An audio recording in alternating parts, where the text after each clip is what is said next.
탄핵소추 96일 만에 박성재 법무장관 탄핵 심판 첫 변론 기일이자 또 마지막 기일이 있었습니다.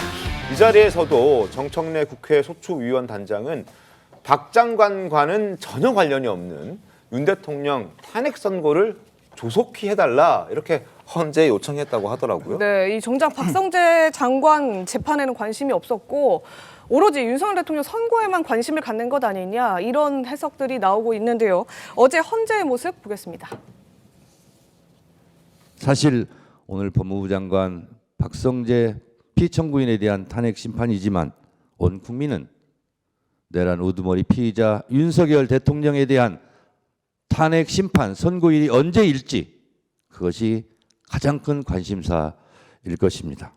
피청구인 박성재 법무부 장관에 대한 파면을 포함해서 대한민국을 구한다는 국의 심정으로 헌법재판소 재판관님들께서 대한민국 국민들을 어여삐 여기셔서 하루라도 빨리 탄핵, 대통령에 대한 탄핵 선고기일을 지정해 주실 것을 주제와 관련 없지만 제가 간곡하게 요청드리고 호소드립니다.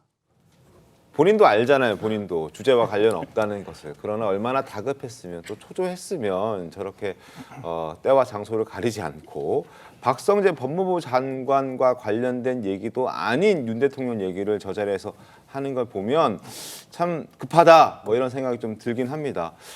송영호 변호사님, 저런 경우들이 있나요? 보통? 뭐 잘 없을 것 같다는 생각도 드는데. 사실은요. 우리 헌정사에서 29번의 줄탄핵이 있었던 예가 없습니다. 그렇기 때문에 저렇게 대통령, 국무총리, 법무장관 등등의 탄핵 심판이 헌재에 동시에 걸려 있었던 사례 자체가 없거든요. 네. 그러니까 저런 사례를 찾을 수가 없죠. 그리고 정청래 위원장 스스로도 저게 주제와 무관하다는 거 알고 있지 않습니까? 아마도 저 헌재에서의 변론 동영상이 유튜브에 공개가 되고 그렇기 때문에 아마 민주당 강성 지지층에 보이기 위한 것이 아닌가 싶은데 저는 더 나아가서 저런 발언들이 이재명 대표 개인에 대한 아부용이 아닌가 하는 의심을 다분히 가지고 있습니다. 왜냐하면 앞서 저희가 누차 말씀드렸듯이 헌재가 윤 대통령 탄핵 심판을 언제 선고하느냐가 이재명 대표 개인의 정치적 이해관계, 피선거권을 끝까지 유지한 채 만약에 조기 대선이 있을 경우에 완주할 수 있느냐 여부와 직결되기 때문에 정청래 위원장의 저런 발언은 이재명 대표 개인의 시선을 다분히 의식한 것이다 이렇게 보여지는 측면이 있고 그렇기 때문에 더더욱 부적절하다고 생각합니다.